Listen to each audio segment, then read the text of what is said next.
Olá, sou o professor Paulo Rochedo. Agradeço a todos que se inscreveram no Face Astrofísica e Metafísica. Estamos aqui também no canal YouTube Brasil Net TV com mais um vídeo para vocês. Um abraço e sejam todos bem-vindos.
Sequence initiated.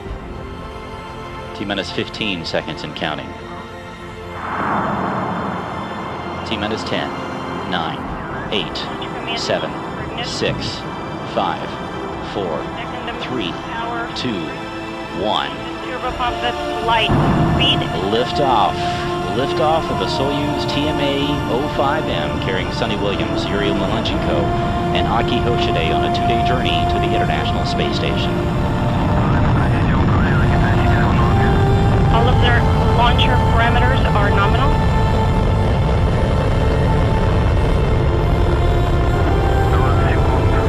Seconds. First stage thrusters are operating nominally. Copy all launch control, and we are fine. 30 seconds into the flight. Launcher parameters are nominal. Copy launch control. 40 seconds into the flight. Everything's stable. Copy all. Copy. Everything's in order on board.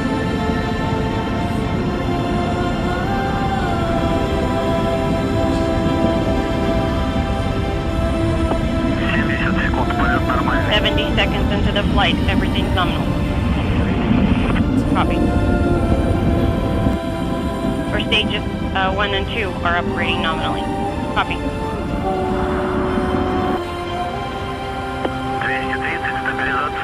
230 seconds into the flight, vehicle is stable.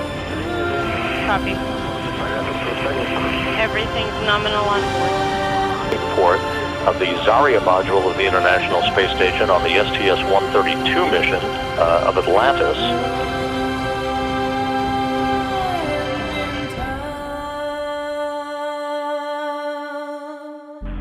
You can see the Core's automated rendezvous system, the crosshairs in this engineering view, just about perfectly aligned with the docking target on the Rosviet module.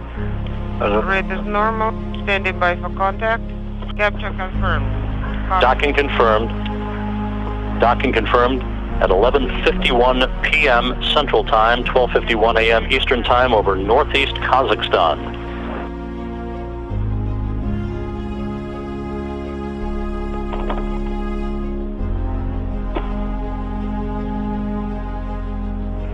So on the 37th anniversary of that famous handshake in space by Tom Stafford and Alexei Leonov during the Apollo-Soyuz mission, another union of crews takes place to continue that legacy.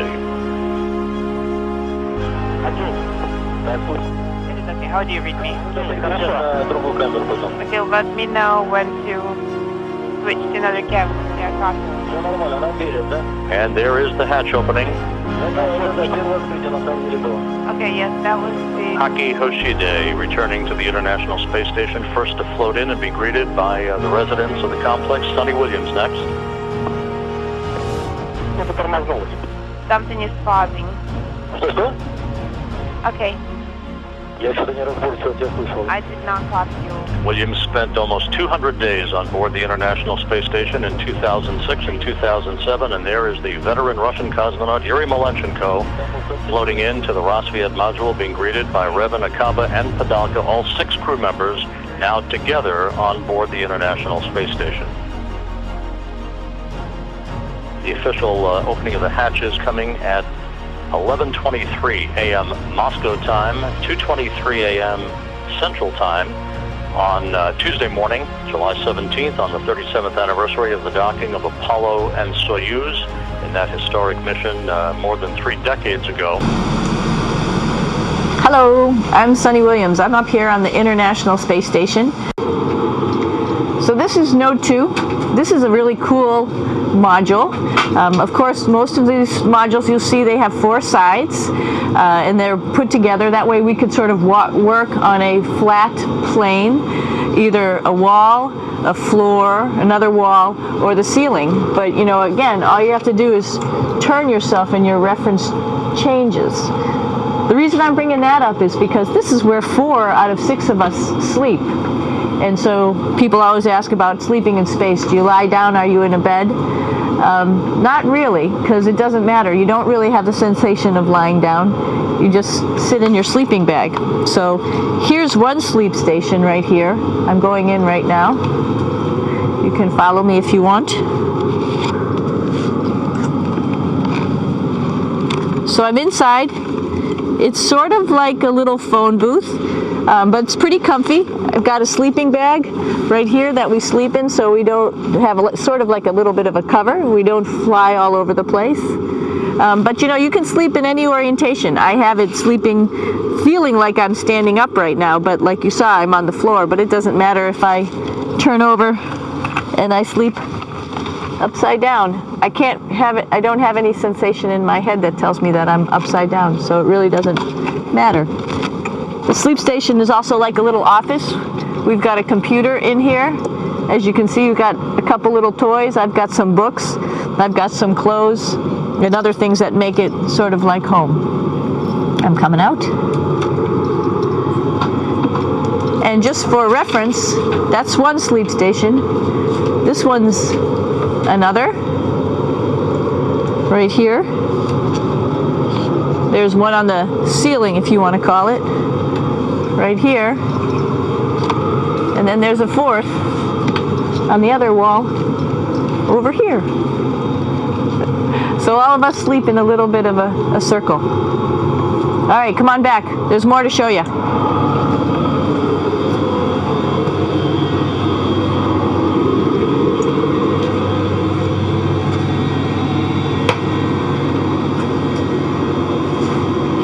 In the U.S. laboratory.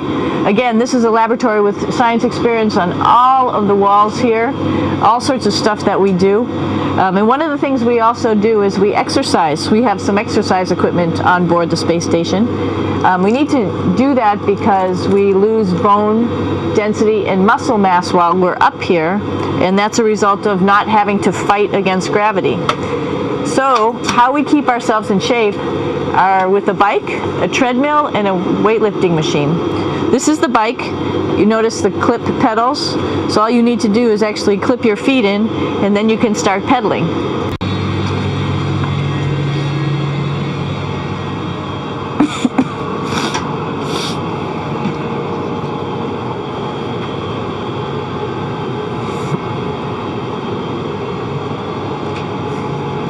Here's a pretty cool place. This is sort of like in your house where everybody meets in the morning. After you wash your face, brush your teeth, you want to find something for breakfast. And this is our kitchen.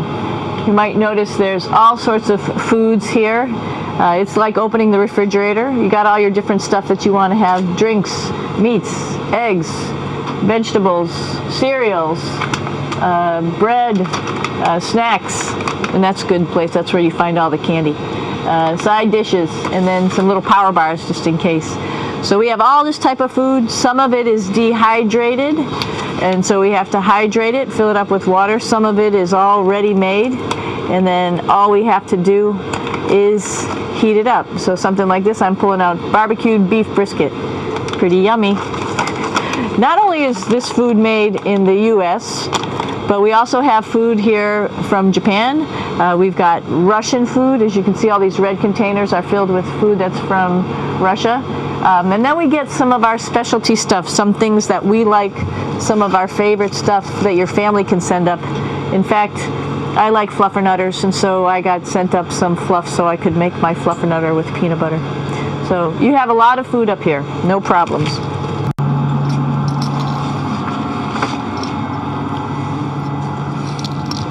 It's like a glass-bottom boat. This is the cupola. It sticks down below the space station. It's one of those places you find yourself hanging out in all the time because all you want to do is look back at our planet. I think some questions I had were about what do you do in your free time? And you can't help but want to just come to the cupola and look outside as much as you can.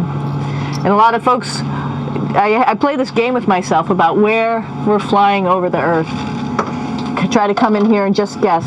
After being here for a little while, you can sort of figure it out. You can tell different cloud types over different continents. You can tell different soil types over different continents. So let's see. And then, of course, there's a lot of ocean. So usually we're over the ocean at first glance. I will tell you in just a moment where we are.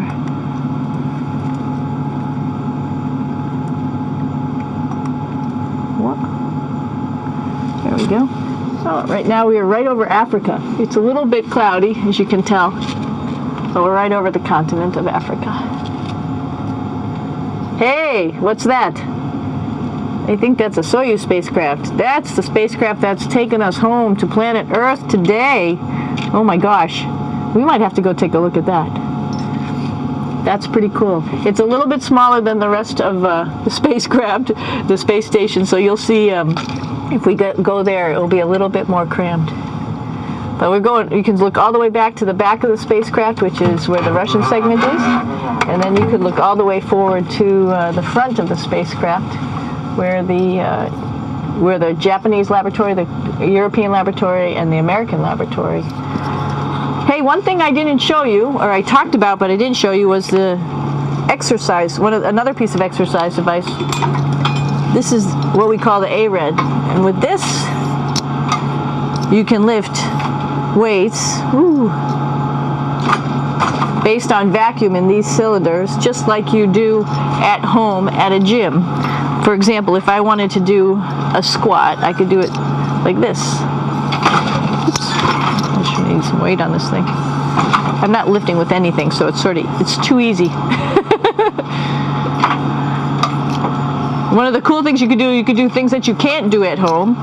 For example, single leg squats with just one leg, because the other leg, you won't fall over. So all sorts of stuff. You can also do bench press. We have a bench that we could add on here, so you can work on your beach muscles. I know that there's some questions about how to use the bathroom and how do you actually live in space like normal, like at home. I mentioned real quickly about getting up in the morning and brushing your teeth and washing your face. Well, how do you do that? Well, here is the bathroom essentially. You get up in the morning and we have a little kit, and it has all the essential things that you need, like your toothbrush and toothpaste and brush. See how much better the brush makes my hair look? I'm just joking. It still stands up straight. It doesn't matter where you are. It's always going to stand up straight while you're up in space. A lot of people ask about toothbrush and toothpaste. So, luckily enough, toothpaste, you can do it upside right this way, is sticky, and so it sticks to your toothbrush. No problem. Another cool thing is that water sticks to your toothbrush too. If you can see it, I'll have some water come out. The water is pretty neat up in space. It'll stick to your toothbrush, and it will make whoop, a big bubble. And that's just by surface tension. And then you can drink it. So a lot of people ask about what do you do with the toothpaste after you brush your teeth.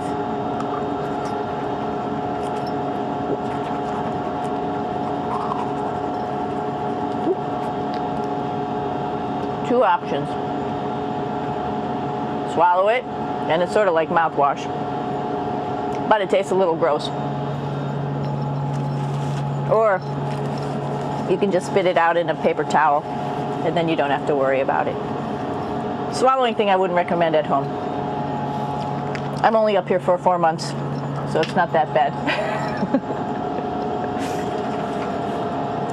One of the most pressing questions about living in space, of course, is the bathroom. So let's take a look at that little piece of work. Come on in.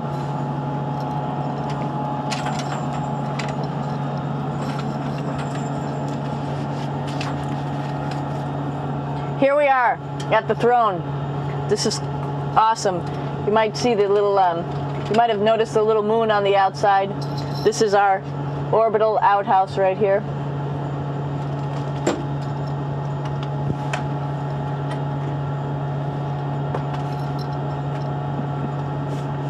And of course, it serves for two functions. Number 2, right here. I'll show you. But you see it's pretty small, so you have to have pretty good aim, and you be ready to make sure things get let go the right direction. And it smells a little bit, so I'm closing it up. And that's of course for number 2.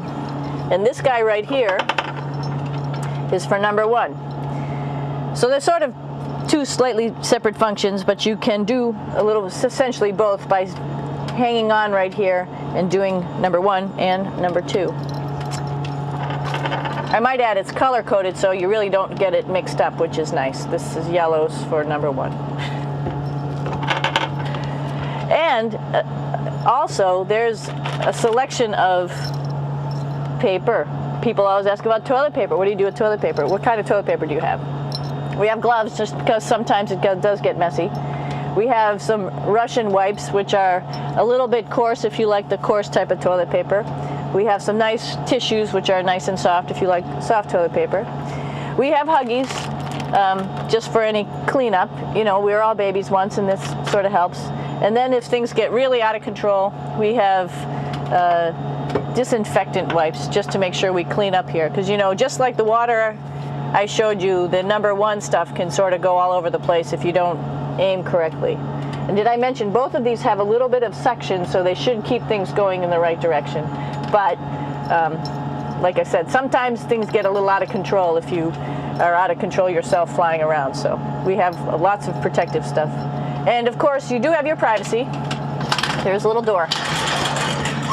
From the Rosviet module to the Soyuz spacecraft, now saying farewell. Aki Hoshide, who has spent 4 months on board. There is Sonny Williams.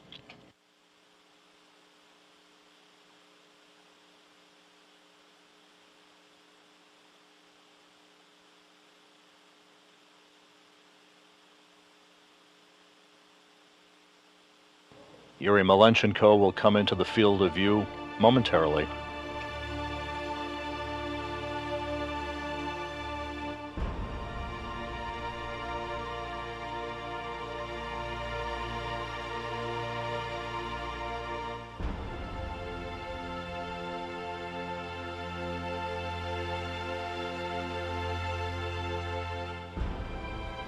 Hugs and handshakes as Malenchenko says goodbye to his Russian colleagues. A final wave from the crew as they are now all inside the Soyuz spacecraft, ready to close hatches and begin all of the preparations for undocking that is scheduled 3 hours, 10 minutes from now at 4:26 p.m. Central Time. For the undocking command that will be issued by flight controllers at the Russian Mission Control Center in Korolyov, that will initiate the opening of hooks that have held the two spacecraft together, the Soyuz with the International Space Station's Rassvet module. Springs on both sides of the docking interface then will push off against one another at 4:26 p.m. Central Time to induce physical separation that will be followed 3 minutes later by a separation burn of about 15 seconds in duration to begin an opening rate for the Soyuz that ultimately will carry it to a distance of 12 kilometers away from the International Space Station for the deorbit burn that will begin the journey home for Williams, Lenchenko, and Hoshide.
Então, gostaram do vídeo?